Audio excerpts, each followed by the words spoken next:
any chance he gets to call you old. I know, That's man. basically like, kill him. Yeah. I'm like, we're the same age, man. Well, it's funny because like sometimes some of them are genuinely like pretty great, and then other ones are just like, God, he's reaching. I'm like, you're just trying to make me feel old because you're old. Right. Hey, what's happening, everybody? It's Ike from Flipside Music, and welcome to F.A.Q. episode, season 3, episode 20. And I am here, as always, with Dylan, the number 5 rapper of all time. Yeah, number 5. Dylon, and Dylon. I spit hot fire. What's happening, everybody? If you can tell, there may be an aura, an air of relief. An air of relief and excitement. Yeah. Possibilities. You know why? We're going to take a second. Closed on the building yesterday. Woo! Got the keys in hand. And we are going to be moving to a new place. So super excited about that. Yeah. I can't wait because we are busting at the seams at this place. And we've been here for a while now. And we were going to be happy to have a little bit more room. Now, we got a lot of work in front of us to get the new place ready. For sure. But so what I thought is I would just do like a vloggy thing.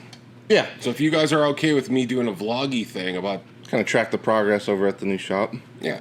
You know, we're also doing it for posterity, too. Right. No. Yeah, we want to remember... Well, yeah, this is a big deal for us. So. Yeah. Well, I remember when we moved in here. Yeah. I got pictures of that, and it's like, we didn't have shit. Yeah, no, it's kind of crazy to think about, because, like, we really now... Like, if you guys have been to the shop recently, like... We literally have... There's stuff everywhere. Yeah, I mean, unless we started stuffing things behind other things, we basically have every spot filled. So, it couldn't have come at a better time. Yeah, and it was a stressful... Lead up, yeah. Stressful lead up, to say the least. It was interesting with the banks, Small Business Association, working with the seller on situations, and so it's been a hell of a struggle. Right. Last night was probably the first decent night's sleep I had in a while. Well, that's good. Yeah. That's good. I mean, the edible probably helped too, but I'm just saying. I mean, that's not what I meant. Well, yeah, but even like... Kids, don't eat your parents' gummy bears. Well, even with the aid of herbage. It's Colorado, it's legal. Yeah, I was going to say, I mean, even with that, though, like, I know, like, it was definitely stressful. I mean, now, like you said, we finally have some of this in our control now, so it's not going to be... I hope it's not going to be waking you up in the middle. I'm sure it will. No, but it still will. There's still plenty to do. Yeah. Like, there's a lot of planning with a build out and all that kind of stuff. But I'll do a vloggy thing so you guys can see the building as it starts, and then how we progress and how we do things. If you guys want to, if anybody will watch it. Yeah. Well, I mean, I think hopefully people will find it interesting. It's not like this is going to happen very often. So I don't want to ever do it again. No. That's my thought. Well, and it's cool because we're an independent guitar store. We'll finally be fully independent in the building. We can make as much noise as we want after hours. Right. It's going to be amazing. Pretty awesome. That's one of the biggest things I'm looking forward to. Yeah, not even the bigger space and the new stuff and being able to put things where we want instead of being able to play when we want and make as much noise as we want. Oh, it's going to be so cool. Yeah. It's like we've said, we're good neighbors, but we're loud neighbors. Yeah. Yeah. We're good people. We're just not good neighbors. Yeah. All right, so let's jump into question number 1. Now that we gave you guys the update of that. Charles75 says, can you recommend a pedal that does a tape echo effect? It's a good question. There's a pretty big range there, too. I mean, my go-to for like a normal size pedal would probably be the Bell Epoch or Bell Epic, however you want to say it, from Cattle and Bread. I feel like that one does the EP3 justice.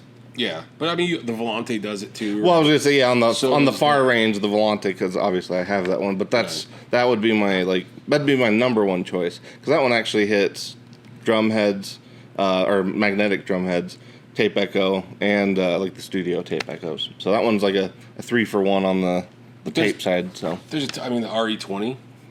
That's gonna do it. Yeah, that one does. And that one actually is, that one and the Volante actually have built-in reverb, which is kind of nice too. And what's the other one, the red one with the slam button? I keep forgetting. Oh, the Hall of Fame? No. The slam button. Oh, the Mr. Echo? Yeah. That's it. Mr. Echo. I love my Mr. Yeah, that's love that great one too. I got it too, and like couldn't. It's like, wait, what's that echo? Yeah, if you want, what's the echo pedal that that Mr. Guy has got it? Yeah. Oh, Mr. Echo. Yeah. Yeah, I know that guy. But yeah, actually, that one. If you want to be like. If you want to have something that's actually pretty cool and not a lot of people have, that's the one. That's a fun Yeah, pedal. the Mr. Echo's a great pedal. Love that one. It's quirky too, so like depending on where you set it, it'll have all these weird, almost like your tape is kind of busted and worn out. Yeah, So like it'll weird have all these weird artifacts in there. yeah. Cool. So there you go. So there's something to check out. All of which, or most of which, are available. Well, I think that was a right here. good range. It goes, Yeah. from like the 150 to like 400 range with the Yeah. Volante. So, All right, next. all right, Mr. Colin James. Colin James. Recommend me a good semi-hollow or hollow body guitar that's on the thinner side for less than $600. Gretsch. Gretsch, good pick. If you're going Gretsch, since I can't go there now, I'm gonna go Why can't you go to Starcaster. Gretsch? Well, because I went there. well, yeah. We try not to be. We're redundant, but we're not redundant in the same. Well, maybe we are, but People call us redundant all the time. yeah, redundant and redundant. Right. But yeah, no, I would go the Starcaster, the classic Yeah. vibe Starcaster, Classic vibe specifically the Starcaster. classic vibe. Yeah, The brown one is that thing is awesome. dead sexy. Yeah, and honestly, that neck is. I mean, I would say it's better and more comfortable than some of the made in Mexico stuff because they roll the edges on it, and it's a fun, nice guitar that's like a good departure from the typical 335 stuff. So Yeah, I mean, I don't know. We were pleasantly surprised. yeah, yeah. No, I really like the brown classic vibe Starcaster. So that, Gretsch, another one. I mean, we don't carry Ibanez, but the Ibanez The Arcor Arcors stuff. Yeah. I mean, even an Epiphone Dot is going to get you there. Mm-hmm. Actually- I mean, I got an old Epiphone Dot that was built in Korea, and I love that guitar. I broke the headstock twice, once completely off, and I still. Well, and if you're Compared to really Donna. lucky, every once in a while, for about 600, you can find one of the Epiphone Lucille's. Yeah. And those are amazing. Like anytime, I'm still kicking myself for not getting that one we had. That one was pretty. Yeah, well, because like the guy had fixed all the parts that weren't exactly authentic. Mm-hmm. He'd got them basically to being authentic, and man, that was a great guitar. So So there's some good suggestions. yeah, All right, moving on to Ben Coons, our preferred Canadian YouTuber. Check him out if you don't know who he is. Bane of the Brune. Yes. So, question for next week is best affordable guitar rack holds 5 to 7 guitars. Probably, I would say like that Fender one. Oh, I thought you were going to mean, say it's the not- Frameworks. Okay. Well, Frameworks is good too. The Fender one is good. Well, yeah, Frameworks is that's a good one. Yeah. The Fender one is actually pretty decent too. Yes. If you're looking for affordable. Yeah, they're actually, I think, in a pretty similar price point. So, Yeah. yeah, the Gator Frameworks, for anybody, because Gator makes cases, but they also have like their own hardware company, which is called Frameworks. So they just go Gator Frameworks. But that one's a pretty great one. I think they have a 5. I don't know if they have a 7. Do you know? I don't know. They probably I don't know, we do, got but I don't know that something we around have here, it. but I know we have the 5, or we did, but So- actually somebody bought that recently, I think. Yeah, I think we got to order more. But those are a couple good suggestions. That they're definitely on the more affordable side of things. I mean, if you wanted to go on the other side, there's higher end stuff. Ultimate Support, I think, has got a couple good ones. Hercules, I think, has got a couple good ones as well. So you can always go higher. It all depends on what you need. Like for me, I have some of the Fender ones, but because I had to move everything around, they're in the closet and it kind of just works perfect. Right. Because. it Well, and just if you're does. handy, if you don't want to spend the money and you spent the money on some well, maybe not, never mind. Lumber's like ridiculously lumber- I was expensive. gonna say So never lumber's- mind. Yeah, forget that. I was Lumber's gonna kinda say crazy Yeah, right if you're now. handy, go ahead and do that. But yeah, right I now. built one for all the charity guitars. Well, And that's that what I was came gonna out- say. But at 11 to $12 for Yeah. a 2x4. It's going to cost you cheaper Yeah. to get a metal twisty bit from one of those dudes. Right. So that's what I'm going with. All right. Yeah. All right, next. Mr. Terry GGG What's happening, Terry? says, out of the gear in the shop, what would you bring to a small or medium venue to play bass for a gig? Further on that, a gig that might entail any genre of music. So a flexible rig. I would probably do the Rumble 500. Well, I was gonna say he didn't put a cap on us money wise, so I was gonna say I do agree Rumble just because it's so much easier to move. They're So, lighter and they do sound Yeah, good. I'd and say that's Rumble enough with power a- to get you done. Yeah, and a dark glass preamp because you'd also have the DI out and you'd have the preamp and you could play pretty much any. Well, if you got one of like the full on like Alpha Omegas or even the B7K, I think's the other one. If you got any of those that have the EQ on it. Yeah, I mean, you you're could play kinda pretty going. much anything. Yeah, even if you run the distortion low, you can play pretty much any bass tones. Any bass tones that are not modulated anyway. Or if you're playing a place that has a PA and you got monitors, you can always get like the Fly Rig, Right, Tech 21 yeah. bass Fly Rig. That way, your whole rig is literally that. Yeah, you could literally put all of it in your gig bag. You can just put it in the gig bag, go to the thing, plug it in, give it to the sound guy. You're off and running, and you could dial in all the tones you want. What's nice is you could dial the tones in at home, and you know that's what you're going to basically have. Yeah, until the sound guy gets a hold of it, but yeah. Essentially, you know what it's going to... Yeah, this is what I want it to sound like, so if he's effing around... Yeah. It's like, oh, excuse me, you changed the 1 kilohertz. Can you lower that? But yeah, no, I would... all those are good options. In terms of the bass, I mean, I don't know, I think those G&L Tribute Series basses are tough to beat. Yeah. Whether it's the Fallouts or the JBs, like, they're all pretty amazing bang for the buck. I've been thinking about actually maybe picking up one of the JBs myself. Yeah, I think if I'm gonna get one of those like placid blue ones with the white block inlays and the binding, that would be that'd be like the base for me, I think. All right, well, yeah, I guess you want to do the next one. Nothing here. Okay, Nothing Here says, what new gear releases are you most excited for that are coming out later in 2021 or even 2022? If you can tell us about them, and why is your answer the HM2 Wazacraft? I am actually really excited to see that. I mean, I know exactly what to expect, but I'm still really excited. I'm also excited for the Tone Benders, even though it's been released. We just haven't got them yet. Yeah, they keep kind of bumping pushing it back. The last update I got, we should see them pretty soon. But I've heard that they kept saying. I thought they kept saying last week of May or the early half of June. So hopefully that stays true. I mean, we're not past that date yet, so we'll see. It's kind of like. Do you remember that old movie from the 80s, The Money Pit? It was with Tom Hanks and Shelley Long, I believe. I think I have seen it. But and they buy this old house and they're trying to fix it and everything's just going to shit. No, Tom falls through and then there's one famous part where he's stuck in the floor where the rug fell through. Yeah. Anyway, the contractor in that movie always is like, 2 weeks. Hey, when's this going to be done? 2 weeks. 2 weeks. Don't wait. 2 weeks. 2 weeks. So I kind of feel like that's what's going on with the... It does feel like that. TB2, it's like, 2 weeks, another 2 weeks, another 2 weeks, and it's like, okay. Because we pre-sold a bunch of them already, but we know we're going to get some overflow. Which is not much yet. Which, at this point, our overflow list would take up everything we thought we would have anyway, so we're hoping we get those overflows anyway. But we're looking forward to those pedals. HM2... Of course, I'm looking forward to that. Yeah, like I said, even though I've played several of the original ones, I know exactly what to expect with that one, but I'm still really excited to see it. In terms of some other stuff coming out, I'm trying to think what else is on the horizon that we can't just... There's some stuff we just can't say. Well, right, and that's what I'm thinking about. We can't really say because they haven't said, but we know. Right, and that's why because there's a few things that come to mind there, but we can't really... Because we don't want to spoil anybody's... No marketing plans or anything. We wouldn't do such things. No. That would really suck because usually marketing teams for those companies are at least 2 to 3 people, if not more sometimes. And even if it's not, it's probably one overworked person. So it's like you're still like completely just smashing somebody's efforts whenever that happens. Because I know people want to get to stuff quick, but at the same time, even when I see the shit happen on Pedalboard's Doom. When all of a sudden, they'll start running with this tidbit of information, and it's like then that crew has to scramble, and then they just flood it and they're like, oh, just forget it. They just throw all the shit out there. They're not able to present it the way they would want. Right, or even the Rev guys were telling us, when they have issues with that, they just have to basically release all of it instead of releasing it the way they wanted to. They basically just have to dump it all, and then it's just out there, and that's it. But I don't know anything else that's coming out that I'm...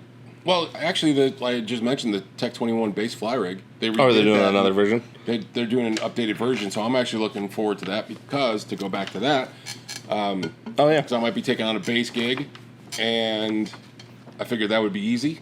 Yeah. I do have a Rumble 500 too, but I could have that. Well, it could be one of those things you bring that and then bring the fly rig just in case, or even use that as a DI. The DI or some kind of preampy stuff, depending. So, because then the Rumble could just be your stage volume. That way you have a little thump on stage. Yes, sir. Well, I hope that answers it. Yeah, like I said, we're kind of in a weird predicament because we know some stuff, but we can't say it. Yeah, because there's certain companies that care about that a lot, and then there's other ones that don't. So, right, and we don't want to accidentally forget which ones care. Exactly. All right, All last right. question. Mr. Yergert, Jake Mr. Yergert. He says, what's the holy grail piece of gear that you want to play the most but will most likely never get to? So he's asking, like a burst Les Paul, a vintage pedal of some sort. I guess the one he wants to try the most that he doubts he'll ever get to play is the Selmer treble and bass amp, which I'm not super familiar other than like through Jake telling me about it, but Right. yeah. He finds some oddball gear that he's like into too. Yeah, well Jake really loves stuff that's like not overused, or even like those weird little things that people just overlook. Like that seems to be a lot of the stuff that Jake gets into, which I like too, because Jake works here, by the way. Yeah, just so you know. yeah. Jake's always here. Well, he's here today. He's always here Saturdays. And then I think some of the people are familiar with him from running the streams and stuff to an extent. Yeah, and he's popped in a few episodes, I think, here and there. But yeah, that's Jake's always got like an eye and an ear for the stuff that's not overused, and so that's something even I was thinking about that the other day because I was watching JHS's new Electro Harmonics and the Boss videos where they were talking about like the history of. So the Electro Harmonics one was basically all these rare electro pedals that you'll just never hardly see because there was limited runs or weird versions of stuff or prototypes. But the thing was like every time Josh Scott does that with anything, like the Boss stuff too, all those prices, like by the time you see it, it's over. Like it's out of your price range by the time you see those videos. And so that's why I was thinking like it would be kind of cool if you could start getting your hands on old catalogs, like old pedal catalogs, and try to find the weird shit that nobody's actually looking for anymore. Like the ones that hope somebody looks for it again. Well, that or like just something that's not on anybody's radar, like that weird ass Shanae siren pedal. Oh yeah, like that thing's just weird. It basically just makes a siren. It sounds like a raid siren. And so it's just funny, but like nobody's like, oh man, yeah, I need one of those siren pedals until you hear it. And then when you hear it, you're like, that's legitimately kind of awesome. Maybe I do need that. Yeah, because I was even thinking if I could somebody needs that for jailbreak. Right. Well, if I could get Chuck to make just put that into a little stomp box, so you'd have that, and you just hit the siren. I think that'd be a cool thing. But how many times are you going to use that? Oh, all the time. Every show. Yeah. Start every solo. Yeah. Exactly. Yeah. All right. Hey, it's the fucking siren guy again. Yeah. Oh, I'm gonna go get a beer. Yeah, I'll be to like what Kirk Hammett is to wah. I'll be to siren. That's when everybody goes and get a beer. Oh, bass solo, great. I'm gonna go get a beer. I'm about to take a beer. Dylan on lead siren. Yeah. Hey, is Ike even up there anymore? He's getting. Yeah. He's the bass player, and he's getting his own beer. This song is just A for most of the time. Yeah, just put it on a looper. Thanks. And here you go. Thanks. I'm back. Hi, Ziggy Boots. Hi, buddy. All right, I think that's it, right? Yeah, that was it. We actually had quite a few questions, but it was kind of cool. It was like a good speed round. Quick, yeah, not too bad.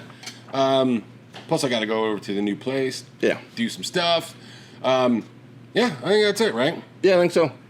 Yeah, well, go ahead. I was just gonna say, yeah, we'll update you guys, and like you said, the vlog for the new building and all that stuff. So give me like a couple weeks, and I'll start doing a vloggy thing. Yeah, gotta get through this long weekend and all that stuff. Well, and kind of come down from the, like you said, the run up of all of this. Yeah. Ugh. So yeah, stay tuned. We'll have some of that stuff in there. Maybe we'll do a FAQ from the new place one of these that'd days, be pretty sweet. and then like, hey, we're just in the hallway. Yeah, like a couple of weirdos. Better if we could set it up right, like with those like the mirrors in the studio room. If we could somehow make it infinite. Easy, buddy. So there's like infinite Ikes and Dylans. Just going back. Yeah.